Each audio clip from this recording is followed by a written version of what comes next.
नमस्कार, आप देख रहे हैं प्रदेश का सबसे भरोसेमंद news channel India news Uttar Pradesh Uttarakhand. मैं हूं आपके साथ अतुल प्रताप सिंह। कोरोना वायरस महामारी ने देश में एक और बड़े संकट को जन्म दे दिया है। इस बीमारी से संक्रमित लोग अस्पताल में जिंदगी से लड़ रहे तो वहीं लोग बच गए हैं जो लोग वो बाहर बेरोजगारी से जूझ रहे। लॉकडाउन के कारण काफी दिनों तक सब कुछ बंद रहा। इसका असर सीधे तौर पर कारोबार पर पड़ा। रोजगार के इसी संकट के बीच में कांग्रेस महासचिव प्रियंका गांधी वाड्रा ने यूपी सरकार पर निशाना साधा है। प्रियंका ने ट्वीट किया कि साइकिल दिवस के मौके पर गाजियाबाद में फैक्ट्री बंद हो गई और 1000 से ज्यादा लोग बेरोजगार हो गए। सरकार के प्रचार में तो सुन लिया कि इतने का पैकेज, लेकिन इतने एमओयू, कितने रोजगार, यह सवाल था।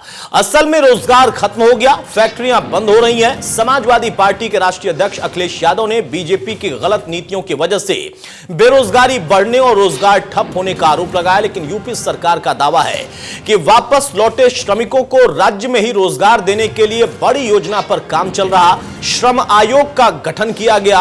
लेबर रिफॉर्म कानून के जरिए गांव और कस्बों में ही रोजगार देने की योजना बनाई गई। श्रमिकों की कुशलता का बेहतर इस्तेमाल हो सके, इसके लिए रॉ मटेरियल बैंक की स्थापना की जाएगी। श्रमिकों को मनरेगा, ईंट भट्ठे, चीनी मिलों और जिलों में चल रहे एमएसएमई उद्योगों में समायोजित किया जाएगा। सरकार प्रोडक्ट डेवलपमेंट और मार्केटिंग के लिए एक अलग से संस्था बना रही, जिससे श्रमिकों को उनके बनाए उत्पादों की अच्छी कीमत वहीं पर मिल पाए। संकट के इस दौर में सरकार की ओर से कई एमओयू भी साइन किए गए, लेकिन इन सबके बावजूद विपक्ष सोशल मीडिया पर मजदूरों की बदहाली, बेरोजगारी और बंद होती कंपनियों, मिलों के मुद्दे को लेकर यूपी सरकार के खिलाफ लगातार एक्टिव है और आरोप भी लगा रहा। अब ऐसे में सवाल है कि कोरोना काल में कैसे बचेंगी नौकरियां और क्या योगी की कोशिशों से दूर हो रही है बेरोजगारी। इन्हीं सवालों पर एक खास पैनल के साथ हम करेंगे बड़ी बहस।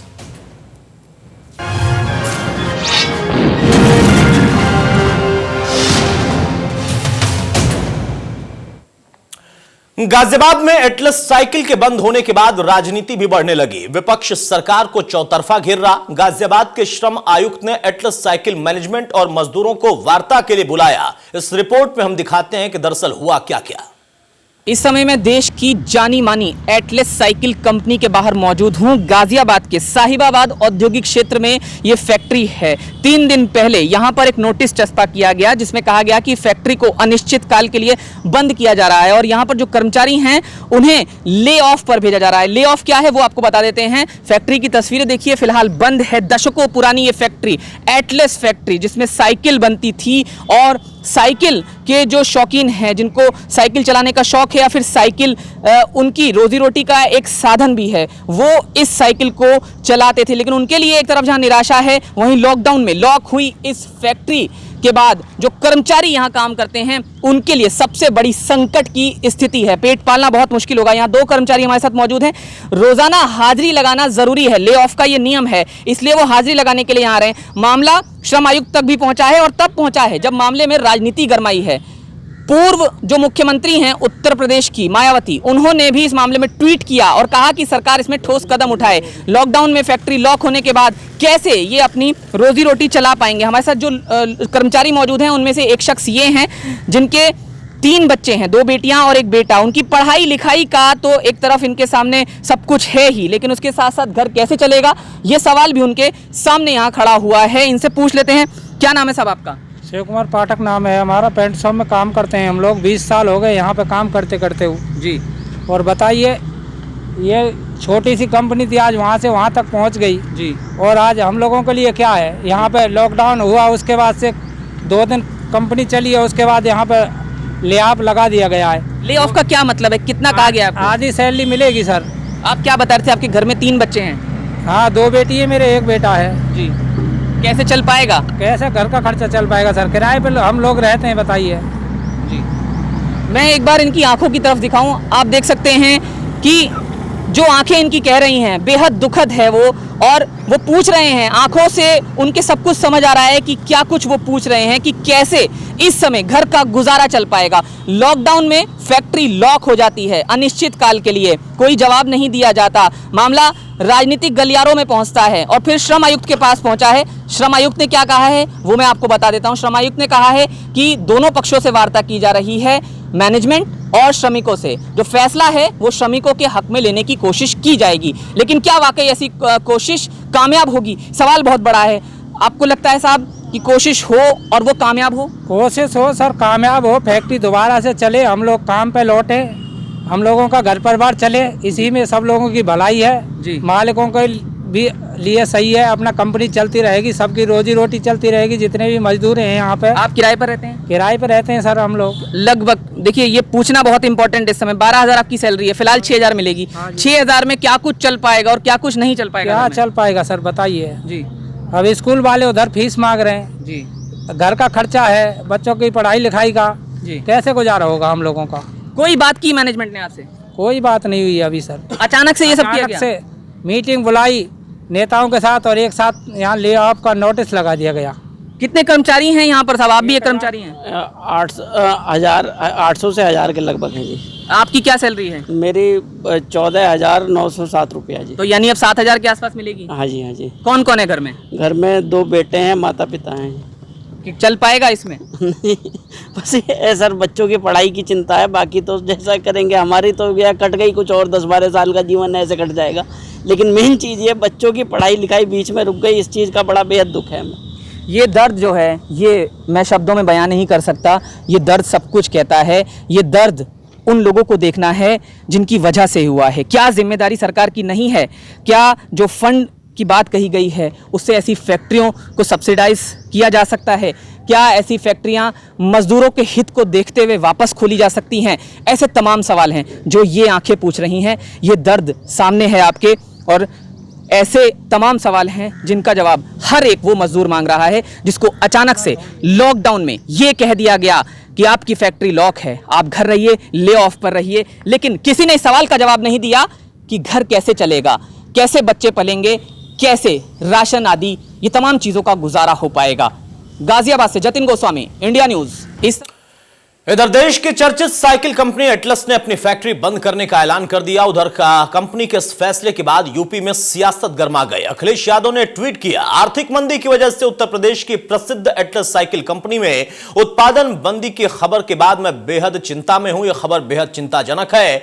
इससे हजारों मजदूरों के सामने जीविका का संकट खड़ा हो गया। बेरोजगारी के इस दौर में गरीब अब कहां जाएंगे? भाजपा की गलत नीतियों की वजह से एक और बंदी शुरू हो गई। प्रियंका ने गुरुवार को ट्वीट किया कि कल साइकिल दिवस के मौके पर गाजियाबाद में फैक्ट्री बंद हो गई और 1000 से अधिक लोग बेरोजगार हो गए।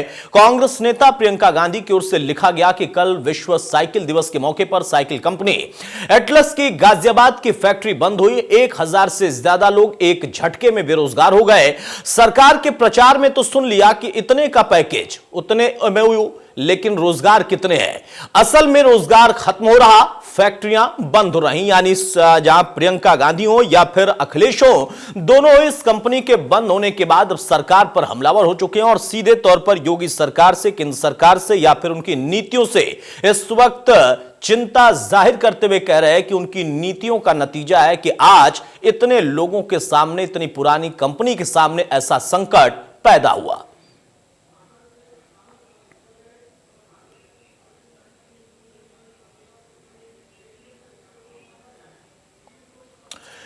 बहरहाल तो ये दोनों ट्वीट हम आपके सामने रख रहे हैं। मौजूदा दौर में सवाल यही है कि बेहद पुरानी कंपनी, लेकिन कोरोना काल में उनके पास आर्थिक स्थिति ऐसी संकट में आ गई कि वहां पर वो या तो कंपनी बंद कर रहे या फिर सैलरी में कट कर रहे।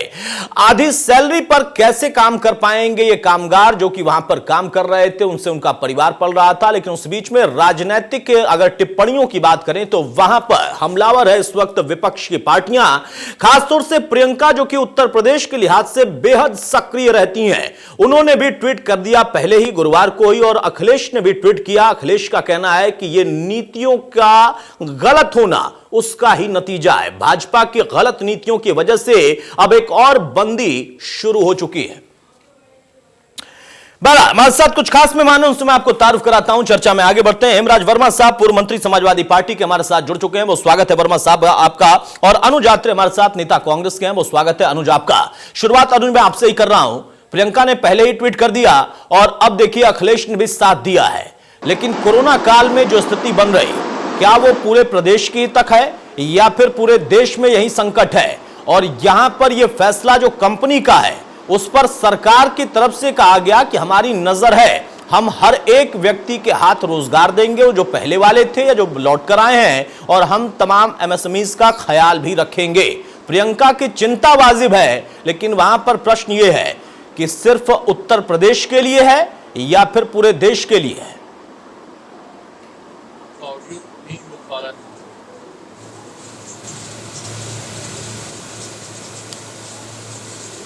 अनुज, मेरी आवाज आप तक पहुंच रही है?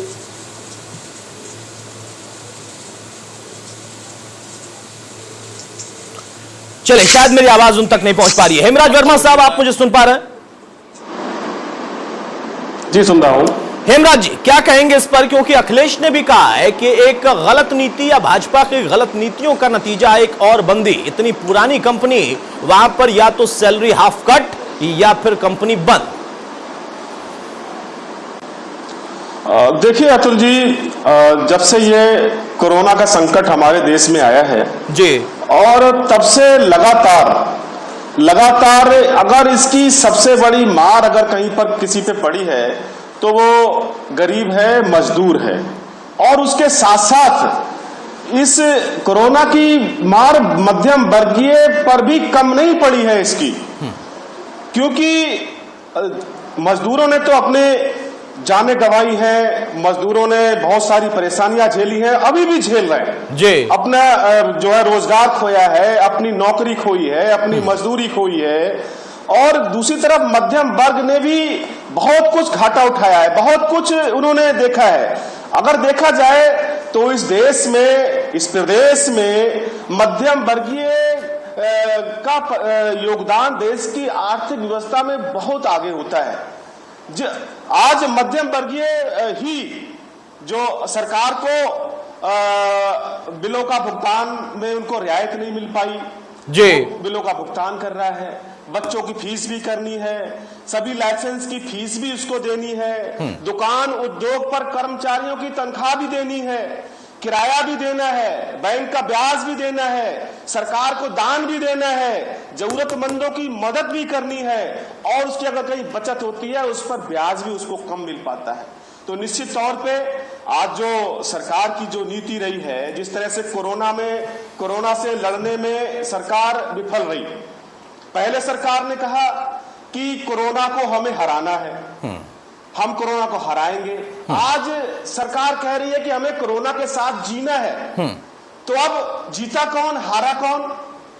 तो इस पर भी देखने की जरूरत है, इस पे भी समझने की जरूरत है। और वहीं जो मध्यम वर्गीय की बात है, सरकार ने तालाबंदी से पहले ना तो मध्यम वर्गीय लोगों को, जो छोटे छोटे उद्योग, चाहे एमएसएमई हो, चाहे अन्य जो है उद्योग हो, तो उनको भी भरोसे में नहीं लिया और मजदूरों को भी भरोसे में नहीं लिया।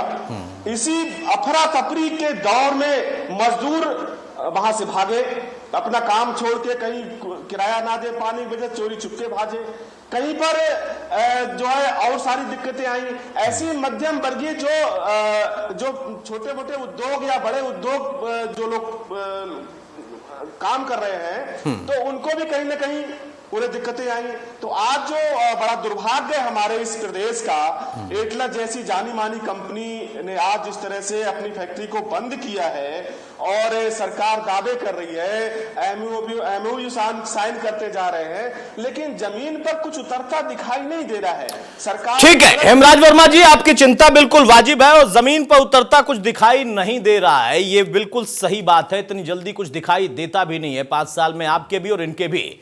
लेकिन सवाल इसी बात का है, आपने मजदूरों के साथ मध्यम वर्ग की चिंता की, बिल्कुल वाजिब चिंता है, क्योंकि बहुत सारे लोगों ने सोशल मीडिया पर लिखा है, तमाम जगहों पर लिखा है। पहले मजदूरों की चिंता थी, फिर बाद में मध्यम वर्ग की चिंता। आज आप कहते हैं कोरोना पर जीत ना पाई है सरकार और हारी भी है सरकार। वहीं कोरोना, जिसको आपके नेता कहते थे कि उससे ज्यादा खतरनाक CAA है, आज वो कोरोना आपको खतरनाक दिखता है। लेकिन फिर भी चिंता वाजिब है, बड़ी पुरानी कंपनी आज बंद हुई है। अनुज आत्रे, आपकी नेता भी कह रही हैं, चिंता जाहिर कर रही हैं, और होनी भी चाहिए। उत्तर प्रदेश की इतनी पुरानी कंपनी बंद हो रही, और वो उन्होंने पहले ही कह दिया।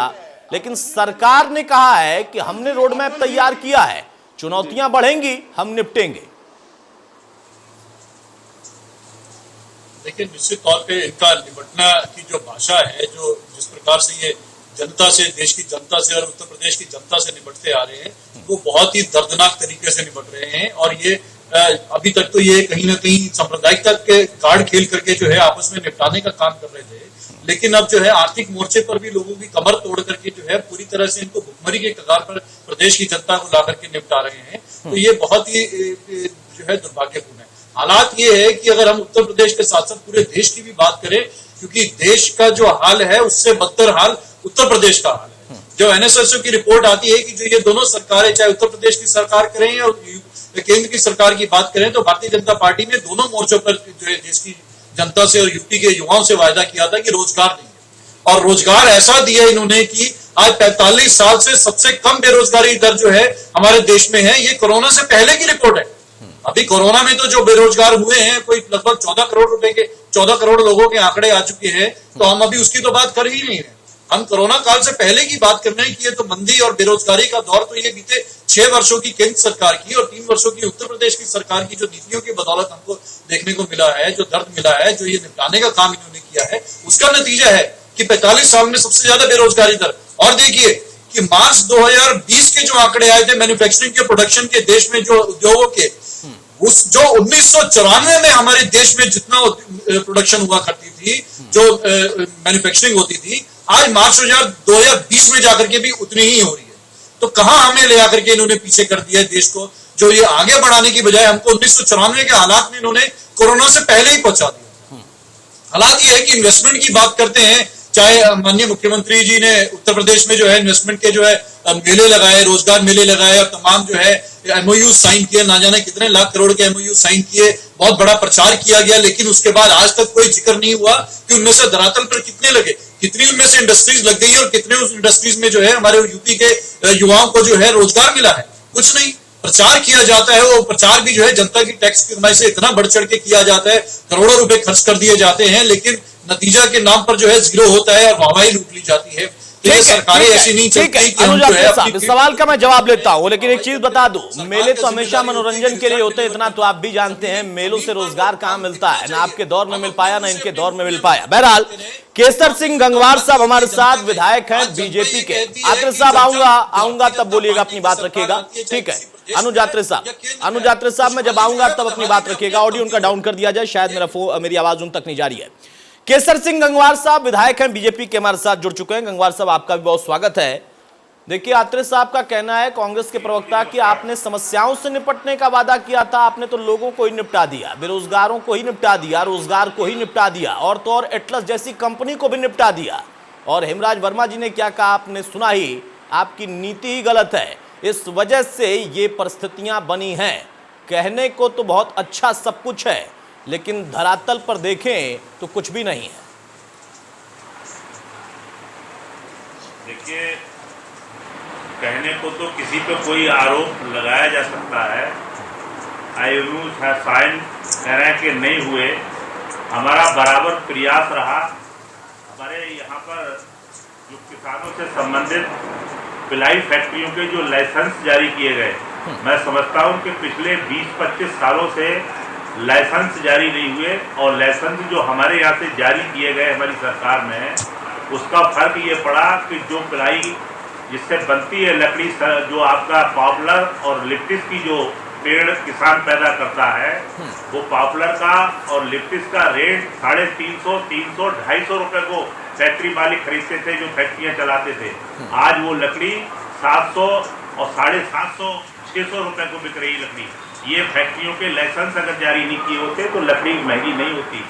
और भी जो फैक्ट्रियाँ चलाने का जितना आवेदन यहाँ आया, और वो प्रैक्टिकली जो दिखाई पड़ता या पड़ेगा, तो कोरोना जैसी भयंकर बीमारी जो उत्तर प्रदेश में आई, उसके लिए कोई एक व्यक्ति या कोई एक पार्टी जिम्मेवार नहीं है। ये तो एक ऐसी विश्व की बीमारी आई जिसमें के बहुत सारे देश, ऐसे देश जो हर तरह से संपन्न थे, वो तक पीड़ित हुए हैं। और जहां वर्मा जी जो बात कह रहे थे, वर्मा जी को आरोप प्रत्यारोप तो लगाए जा सकते हैं, लेकिन एक ही बात ध्यान रखना चाहिए कि केंद्र में मोदी जी की सरकार थी और प्रदेश में वर्मा जी की सरकार थी। और 2015 में जो आपदा आई और उत्तरांचल और उत्तर प्रदेश के अंदर कितने किसानों की फसलें और घर तबाह हो गए, उसमें जो मुआवजा दिया गया था वो मुआवजा कैसे करके बांटा गया वो उसे अच्छी तरीके से आप लोगों ने भी देखा और हम लोगों को भी ध्यान है अच्छी तरीके से कैसे जिनकी फसलें अगर 50 बीघा बर्बाद हुई थी तो उसे 5 बीघा का मुआवजा दिया गया और 5 बीघा जिसकी बर्बाद हुई थी उसे 50 बीघे का मुआवजा। गंगवार साहब अगर उन्होंने ये गलत किया तभी साइकिल की रफ्तार थम गई 17 में, वहां तक तो ठीक था। उन्होंने गलत किया तो काम नहीं बोला, साइकिल ठप पड़ गई। एटलस की रफ्तार क्यों ठप पड़ गई, सवाल यह है। ठीक है, वर्मा साहब ने गलत किया, उनकी पार्टी ने गलत कर दिया, भाई वो आज भी गलत कह रहे हैं, छोड़ दीजिए। आत्रे साहब ने कहा कि कोरोना से पहले का भी आंकड़ा 45 साल का था, वो सारी बातें अलग कर दीजिए। आपने राजनीतिक तौर पर साइकिल की रफ्तार रोक दी और जिस हाथ से हैंडल पकड़कर चलती थी वो हाथ भी रोक दिया, दोनों पार्टियों को रोक दिया। सत्ता वो चाहे केंद्र की हो या फिर प्रदेश की हो, वहां तो आपने जीत दर्ज की हो। चूंकि जनता ने आपको चुना तो किसी को कोई कहने का मतलब है नहीं। हम भी कहते हैं आप बधाई के पात्र हैं। एटलस कंपनी की रफ्तार क्यों रुक गई, ये सवाल था।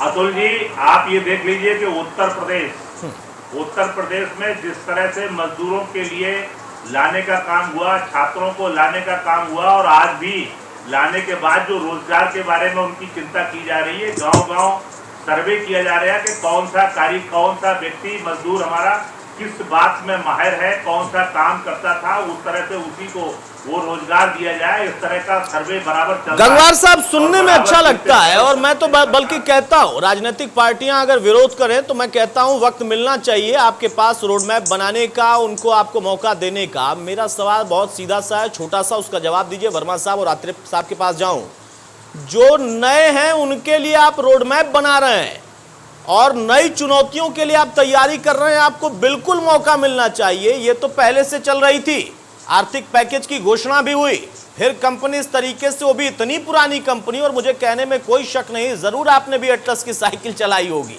वो कंपनी अगर बंद हो जाए या वहां के लोगों की सैलरी हाफ हो जाए तो ये सवाल तो बनता है ना। इनका तो पूरा डेटा सबके पास था, उनकी जो समस्या है उसमें भी कोई रोड मैप बनाने की जरूरत है क्या?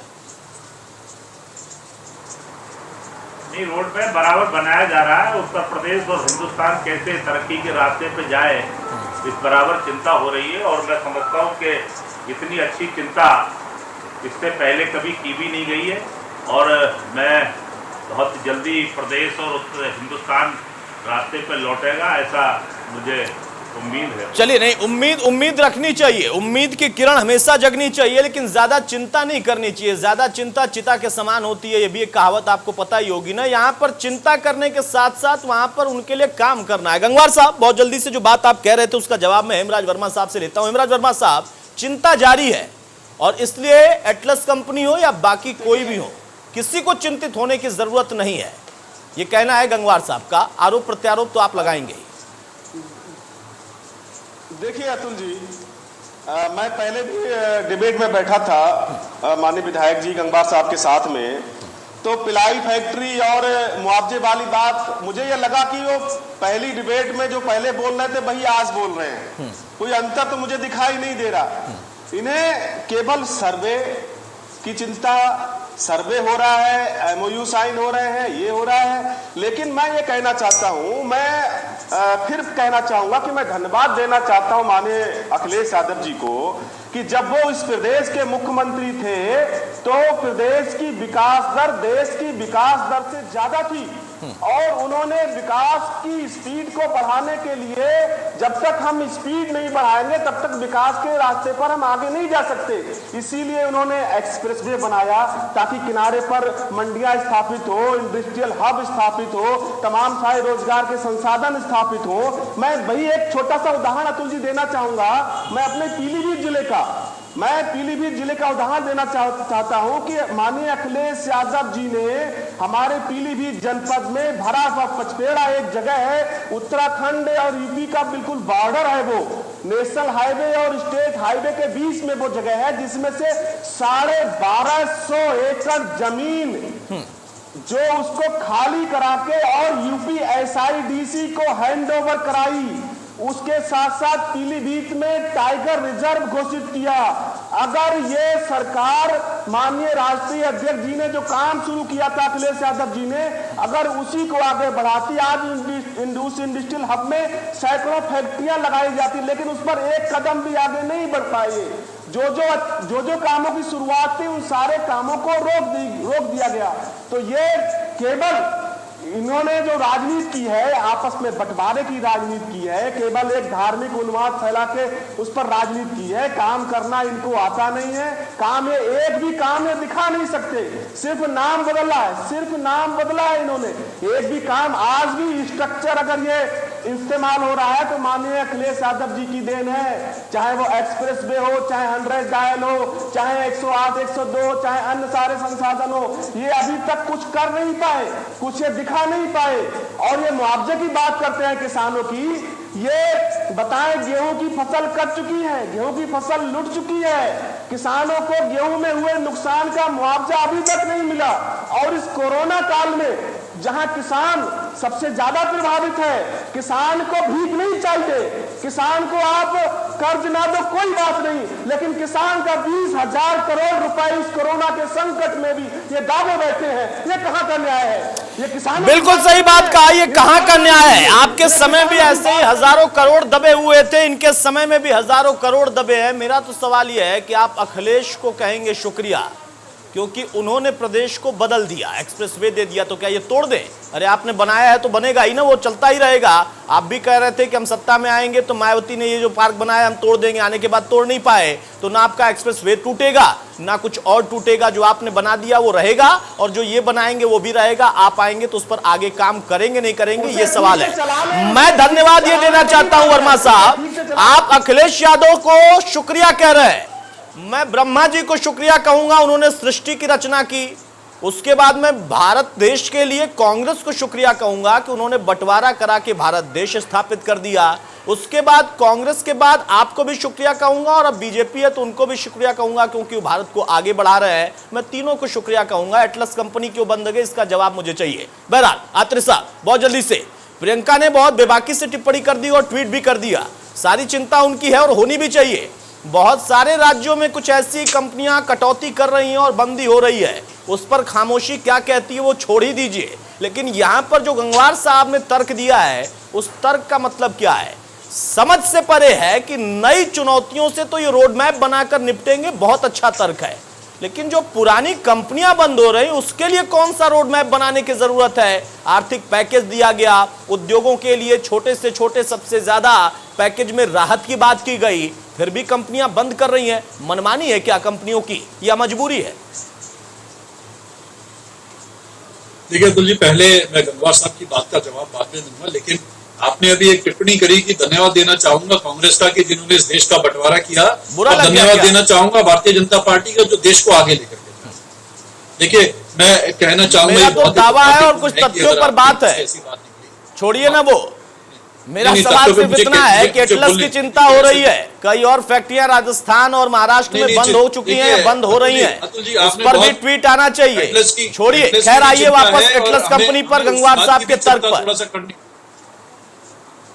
देखिए आपने बहुत गंभीर बात करी है कि उस देश के बचे में बात करी है, उन परिस्थितियों के ऊपर बात करी है कि किन परिस्थितियों में देश में बंटवारा हुआ, ये देश जानता है। इतिहास गवाह है कि किन हालातों में देश का बंटवारा हुआ, लेकिन इतिहास और वर्तमान इस चीज को भी जानता है कि 1947 में देश हमारा किस हालात में आजाद हुआ, और आज 2014 में जब कांग्रेस की सरकार भारतीय जनता पार्टी को ट्रांसफर हुई थी, इन 70 सालों में जो देश को मजबूत बनाया था, उन्हीं मजबूत देश को आज किस प्रकार से सुनियोजित तरीके से उन्होंने पिछाड़ दिया है। तो ये वायदा जो ये जिन्होंने 2014 में ये दावा किया था कि मैं देश बिकने नहीं दूंगा, देश का चौकीदार बन करके देश की सेवा करूंगा, आज कांग्रेस के जमाने में लगाई हुई तमाम कंपनियों, सरकारी कंपनियों को बेचने का काम वही कर रहे हैं जो देश को बिकने नहीं देने का वायदा करते थे। और आप कहते हैं कि आप उनका धन्यवाद करना चाहेंगे, तो ये आपका विवेक है और आपका वो है, आपकी सोच है। बिल्कुल मेरी सोच तो मेरी रहेगी ना, मैं आपका भी शुक्रिया कर रहा हूं और उनका भी कर रहा हूं। जरूरी थोड़ा ना कि आप ही का करूं, उनका ना करूं, उनका करूं तो आपका ना करूं, मैं तो दोनों का कह रहा हूं। सबने देश को एकदम आगे ही बढ़ा दिया। उनका शुक्रिया करे तो इस बात का शुक्रिया करे कि आपने देश बिकने नहीं देने की बात करी थी और देश बेचने का काम आप कर रहे हैं, तो इस चीज का मुझे लगता है इनका शुक्रिया नहीं करना चाहिए। देश की जनता को इनसे जो है आपका विवेक है, आपके देश को जो है आज की बात कर लेता हूँ। देखिए किस प्रकार से उत्तर प्रदेश को जो है, हम खाली अगर उत्तर प्रदेश की बात करें तो बेरोजगारी दर अगर देखी जाए तो पूरे देश में सबसे ज्यादा इस समय उत्तर प्रदेश में है, जो बेरोजगारी मुंह बाए खड़ी है। सबसे ज्यादा बेरोजगार युवा हमारे उत्तर प्रदेश से आ रहे हैं, तो कौन उसके लिए जिम्मेदार है?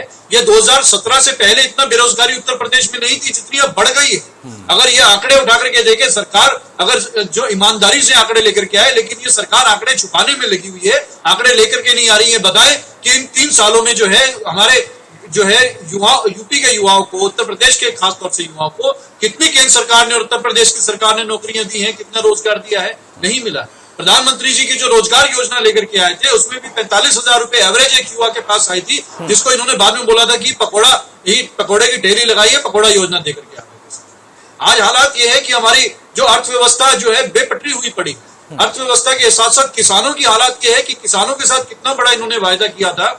2014 के चुनाव में वोट लिए, 2017 के चुनाव में वोट लिए, 2019 के चुनाव में इन्होंने किसानों से एक तरफा वोट लिया। लेकिन सबसे बुरी दशा किसानों की आज हमारे देश में कोरोना काल से पहले की मैं बात कर रहा हूँ, मैं फरवरी से पहले की बात कर रहा हूँ। 17 साल में सबसे ज्यादा अगर जो न्यूनतम इनको कीमत मिल रही है, अपनी फसल की दाम की मिल रही है, तो इस दौर में मिल रही है। इसके लिए कौन जिम्मेदार है?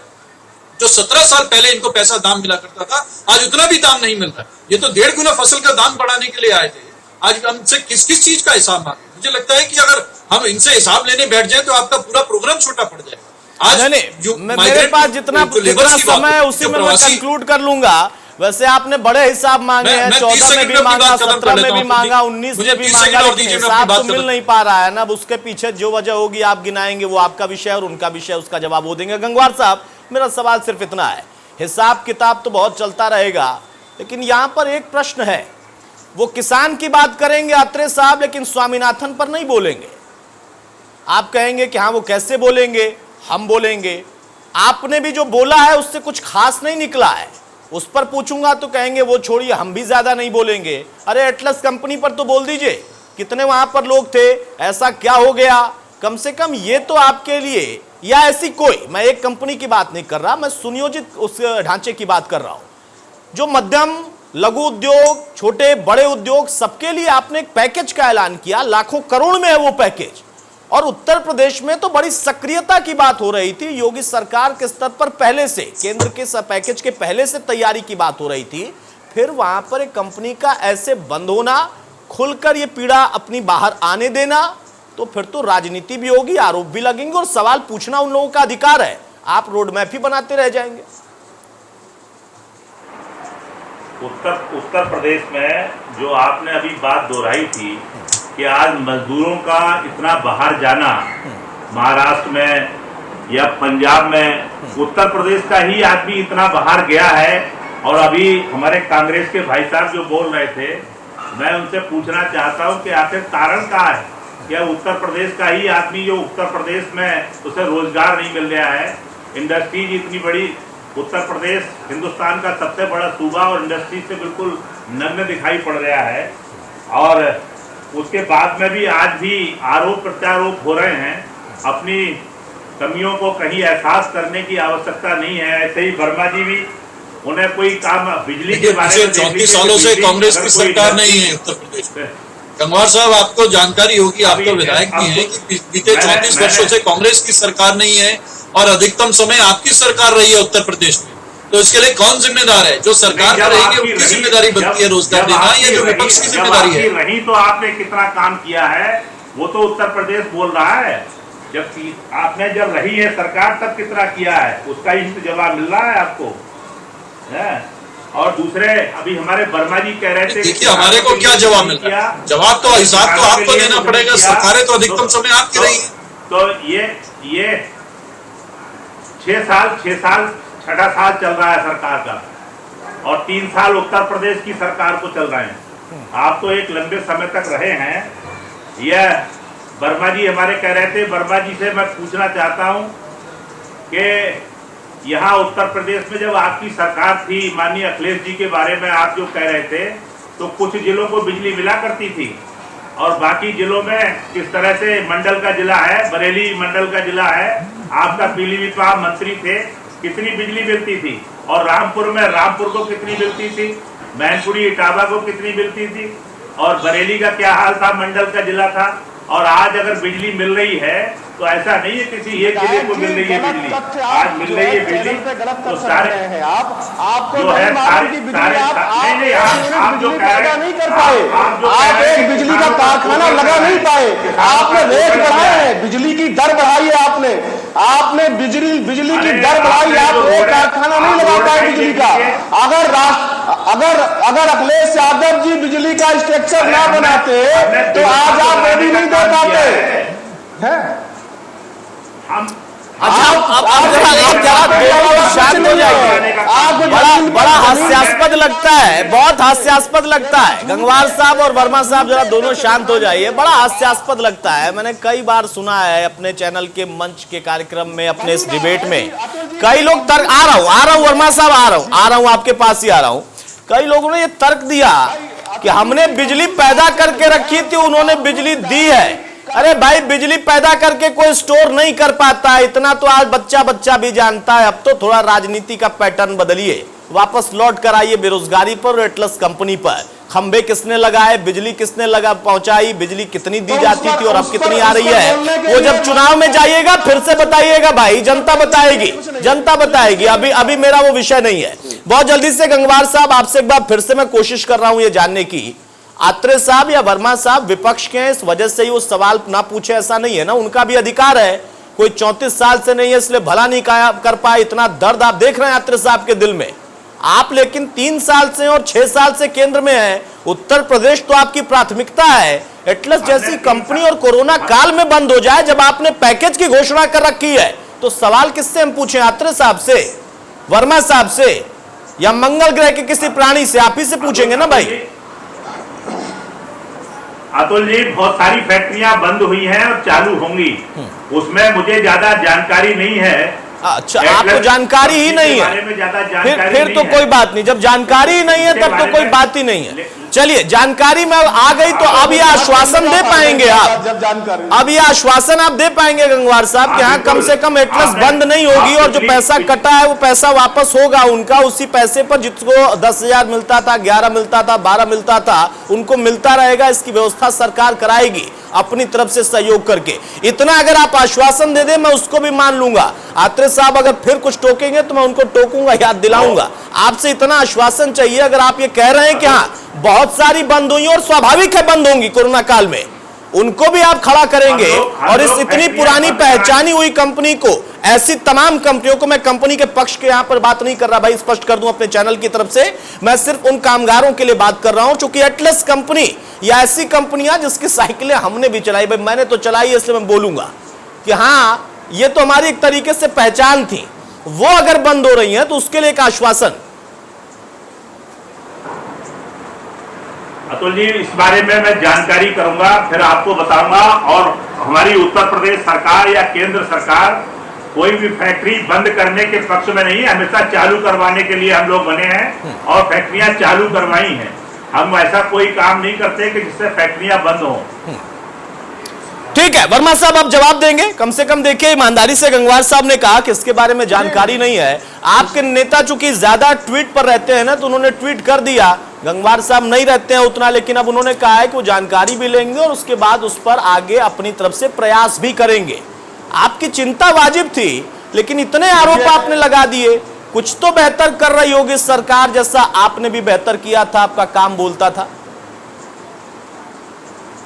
देखिए अतुल जी, माननीय विधायक जी कोई नए राजनीतिक नहीं है, जिला पंचायत के चेयरमैन भी रहे हैं, विधायक भी हैं, एमएलसी भी रहे हैं, इतना पुराना इतना बड़ा अनुभव रहा है इनको राजनीति का।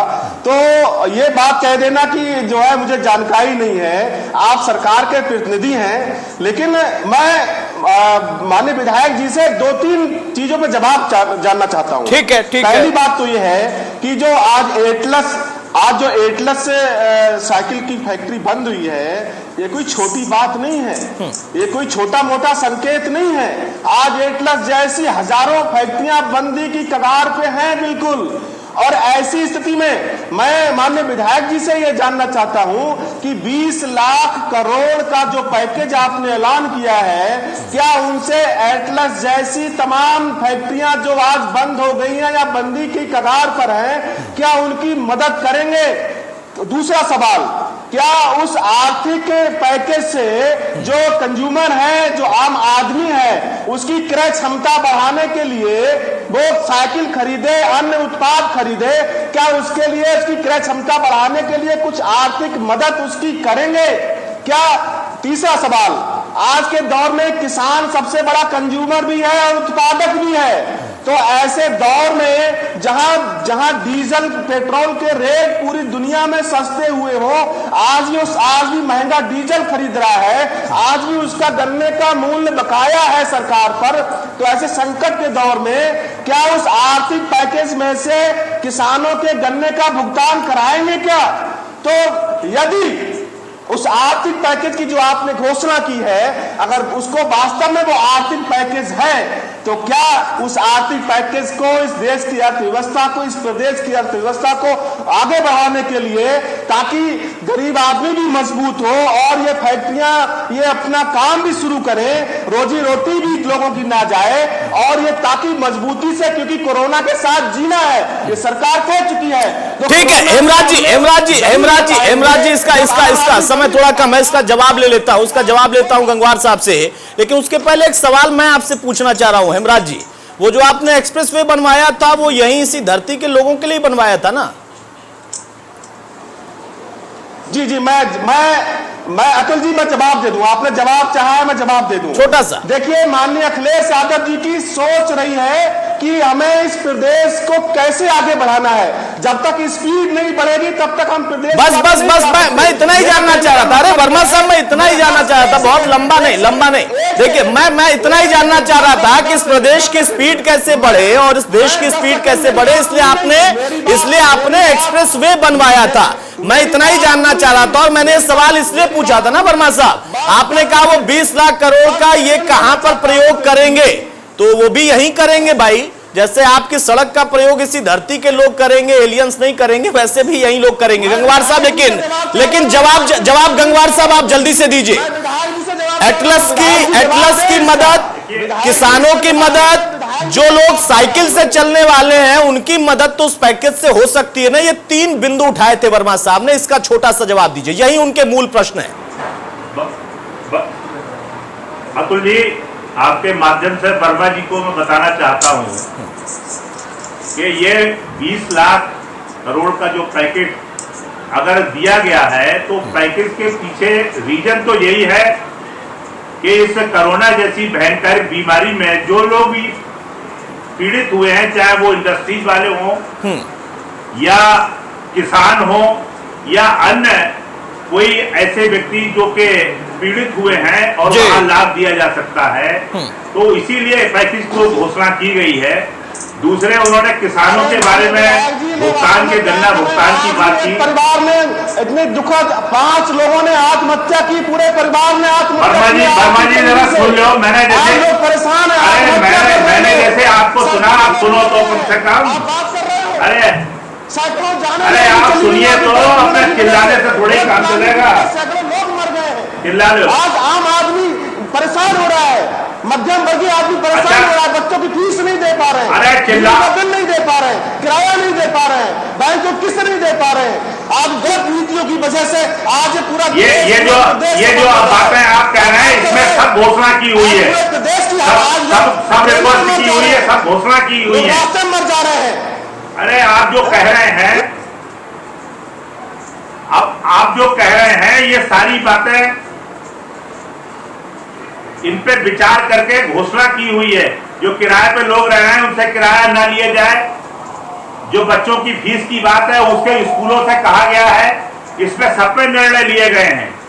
और आप जो गन्ने की बात कर रहे हैं, गन्ने के भुगतान की, उस पर सरकार निरंतर प्रयासरत है, लेकिन आपको ये भी ध्यान रखना चाहिए किसानों के कितने मसीहा और हमदर्द हो। आपके समय में कितने माफिया गन्ना का काम करते थे और आज गन्ना का जो भुगतान की बात आप कर रहे हैं, गन्ना प्राइस सत्र में एक गन्ना डलवाने के बाद तब फैक्ट्रियां बंद हुई हैं, किसी का गन्ना खड़ा नहीं रह गया और माफिया जो लोग थे उनके सट्टे किस तरह से बंद किए गए और किसान अपना हक मांग रहा है, अपना भुगतान मांग रहा है। आप बात कर रहे हैं टीवी जरूर बैठ के, हम भी आपको आप माफी मांगो किसानों से, आप माफी मांगो मध्यम वर्ग से, आप माफी मांगो मजदूरों से, आप बात कर रहे हैं। नाराज हो गए वर्मा साहब, गंगवार साहब। देखिए काम चलेगा वर्मा जी, गंगवार साहब काम नहीं चलेगा। ये जिसका एक बीघा जमीन नहीं थी, 1000 पर्चियां लगती थी, ऐसे सट्टों को बंद किया गया है हमारे समय में।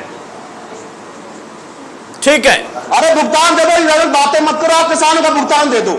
हाँ, जैसे समाजवादियों ने भुगतान कर दिया था और बाद में जनता ने उनका भुगतान कर दिया, वैसे आप भी भुगतान जल्दी से कर दीजिए गंगवार साहब, नहीं तो आपका भी भुगतान हो जाएगा जनता के द्वारा। बहरहाल आत्रे साहब यहाँ पर गंगवार साहब ने एक बात कही है, उनका कहना है कि उनको जानकारी नहीं है। प्रियंका ने ट्वीट किया, अखिलेश ने ट्वीट किया, जानकारी नहीं है। ठीक है, हो सकता है, इसमें कोई बड़ी बात नहीं है, लेकिन वो ये कहते हैं कि केंद्र की सरकार, प्रदेश की सरकार पहले से भी योजना पर काम कर रही थी और जो कोरोना काल के समय में नई चुनौतियां हैं या उसकी वजह से दिक्कतें पैदा हुई हैं, उस पर भी नजर है। और एटलस जैसी कोई कंपनी, इतनी पुरानी हमारी पहचानी हुई कंपनी, जिसका प्रयोग, उस साइकिल का प्रयोग गरीब से गरीब का परिवार करता था, उनका परिवार उससे आवागमन करता था, उसका ये लोग ख्याल रखेंगे। ऐसे नहीं होगा कि एक झटके में सब कुछ खत्म हो जाए।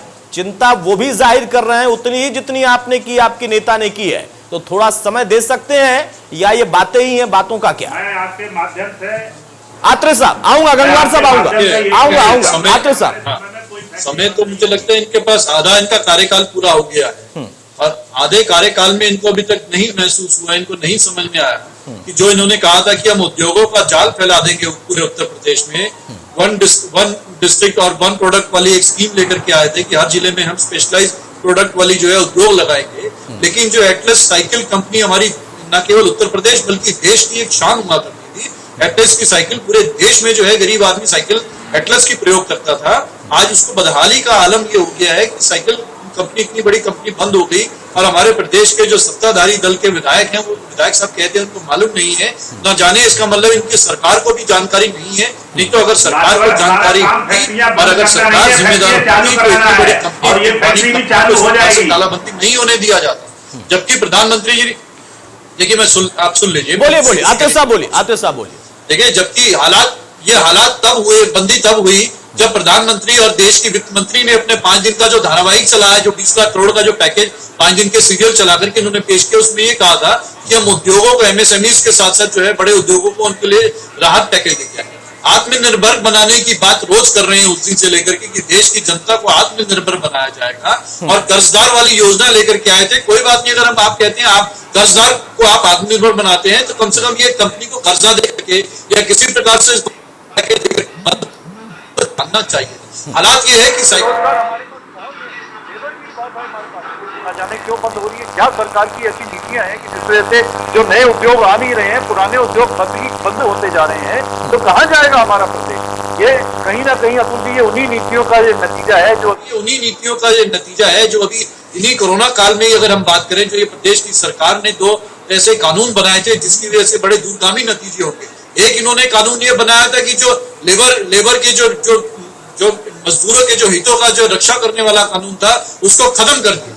दूसरा इन्होंने कानून बनाया कि अब हमारे प्रदेश से कोई भी प्रवासी मजदूर दूसरे प्रदेश में जाएगा तो पहले उसकी गारंटी देनी होगी। तो इससे साफ अर्थ है कि आने वाले समय में जब ये कोरोना काल से हम लोग उभर के आएंगे तो उत्तर प्रदेश का हमारा मजदूर, क्योंकि उत्तर प्रदेश में रोजगार है नहीं, उत्तर प्रदेश में वो खेती बाड़ी करके उसको पैसा मिलना नहीं है, उद्योग लग नहीं रहे हैं, तो वो दूसरे प्रदेशों में जाके अपनी रोजी रोटी कमाता था। उस पर भी हमारी प्रदेश की सरकार ने एक ऐसी कंडीशन लगा दी है कि उनको कोई रोजगार नहीं देगा, कोई नौकरी नहीं देगा। तो आप बताएं कि 21 करोड़ के प्रदेश में जो 5 करोड़ बेरोजगार थे ये कोरोना काल से पहले, अब तो कितने बढ़ गए होंगे उसकी गिनती है कोई किसी को नहीं।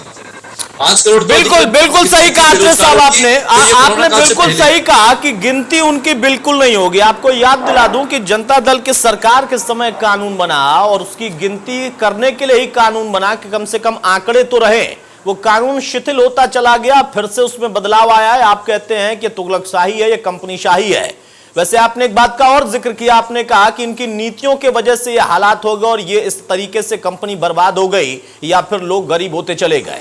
कुछ वैसी नीतियां शायद उस दौर से ही चलती चली आ रही हैं जब नारा दिया जाता था इंदिरा लाओ गरीबी हटाओ, गरीबी तब भी नहीं हटी। बहरहाल गंगवार साहब, अब आपने एक लाइन कही है, मैं सकारात्मक चर्चा उसी पर खत्म करना चाहूंगा। आरोप प्रत्यारोप आप भी करते रहे हैं विपक्ष में रहकर, इनको मौका मिला ये भी करेंगे। अगर आपके रहते आपकी पहचान वाली कंपनी, पहचान मतलब वो जान पहचान व्यक्तिगत नहीं, लेकिन जिसको हम आमतौर पर पहचानते हैं कि हाँ एटलस साइकिल पर हम चलते थे या हम चल रहे थे, हमारी आज की भी पीढ़ियां चलना चाहती हैं बदलाव के साथ, और उन तमाम लोगों का परिवार भी चले, उसको कम से कम सहारा तो मिलेगा ही तत्काल, क्योंकि नई चुनौतियों को आप खत्म करके सहारा देने को तैयार हैं। अगर वाकई ऐसा है तो वर्मा साहब कल को आपको बधाई ही देंगे। अगर आपने करके दिखाया, आत्रे साहब आपको बधाई ही देंगे। नहीं देंगे तो लगेगा कि कोरी राजनीति कर रहे हैं। लेकिन यहां पर अगर इस तरह की कंपनियां, इतनी पुरानी पहचानी हुई कंपनियां बंद हो रही हैं, दिक्कत में बंद हो रही हैं, तो तत्काल सहयोग की जरूरत है, ना कि यह कहने की कि अभी इसके बारे में विचार किया जाएगा।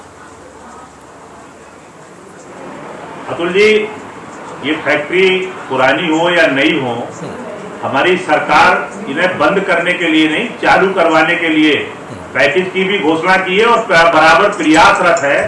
अब ये किस वजह से बंद हुई है, जैसे आपने पिछली बार बिजली के कुछ कर्मचारियों की समस्या उठाई थी, आपका प्रोग्राम खत्म होने के बाद तुरंत मैंने एमडी से बात करने के बाद कुछ समाधान देने के बाद में आपके बताया भी था चैनल को कि उन लोगों को नौकरी से अलग नहीं किया जाएगा। ऐसे ही इस बारे में मैं मनगढ़ंत बात कहने लगूं। अब इसमें मैं जानकारी करके यही श्योर करना चाहूंगा कि एटलस जो बात सही है, उसकी एक पहचान है अपनी साइकिल क्षेत्र में और वो कंपनी बंद नहीं होने दी जाएगी। ये मैं अपनी सरकार की तरफ से, अपनी तरफ से आपको आश्वासन। वर्मा साहब बहुत संक्षेप में जवाब, फाइनल कमेंट वर्मा साहब। जी Atul ji, final comment sir. अब क्या सवाल करना, जो आश्वासन दिया उस पर इंतजार तो कर सकते हैं, इतना समय तो आप अपने राजनीतिक मित्र को देंगे।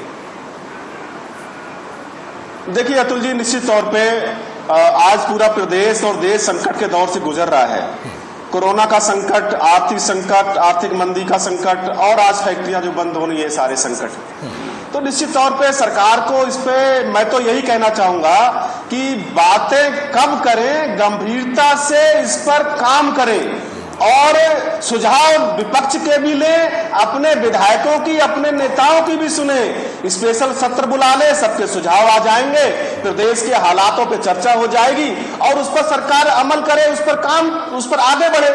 लेकिन जो प्रदेश की जो हालत है, आज सरकार की जो स्थिति है, सरकार किसी की सुनना ही नहीं चाहती। सरकार तो बिल्कुल हठधर्मिता पर है, केवल बातें, कोरी बातों के अलावा एक भी काम ये जमीन पर नहीं उतार पा रहे हैं। ये सिर्फ और सिर्फ बातें कर। अगर ठीक है, बातें करना भी जरूरी होता है सर, बातें करना भी जरूरी होता है। हम लोग भी देखिए बात कर रहे हैं तभी शायद कोई नतीजा निकलेगा, लेकिन सिर्फ बातें करना ही जरूरी नहीं होता है, उसका सकारात्मक परिणाम भी निकले। अब यहाँ विधायक जी ने आश्वासन दिया है तो आत्रे साहब, उनकी पार्टी, वर्मा जी उनकी पार्टी इतना इंतजार तो कर ही सकते हैं, कंपनियां तो इंतजार कर ही रही हैं कि कब 20 लाख करोड़ से उनका भला होगा। लेकिन एटलस जैसी इतनी पुरानी कंपनियां भी अगर इस दौर में अपने कर्मचारियों को निकाल रही हैं, सैलरी कट कर रही, या फिर कंपनी बंद होने की स्थिति में है, तो यह स्थिति गंभीर है। इस पर कानूनी तौर पर भी विचार होना चाहिए और सहायता के तौर पर भी विचार होना चाहिए। बहुत शुक्रिया आत्रे साहब आपका, वर्मा जी आपका और गंगवार साहब आपका। तो मौजूदा दौर में देखिए, कोरोना काल में राजनीति भी उतनी ही प्रभावी है जितनी रफ्तार में कभी साइकिल एटलस की चला करती थी। वो अलग बात है कि सत्ताधारी दल जिसकी पहचान साइकिल थी, उसकी रफ्तार रुक गई, लेकिन उस रफ्तार को रोकने वालों के दौर में अगर इस साइकिल की रफ्तार रुकेगी तो सवाल दोनों पर उठेंगे और हाथ को जरूर सवाल उठाएगा, क्योंकि उसी हाथ से मजबूती से हैंडल पकड़ के साइकिल को चलाने का काम किया जाता था और जो चलाने वाला है उसके पैरों की जान से ही रफ्तार बढ़ती थी। आज उसके पैरों को ही मजबूती दिलानी है। नमस्कार।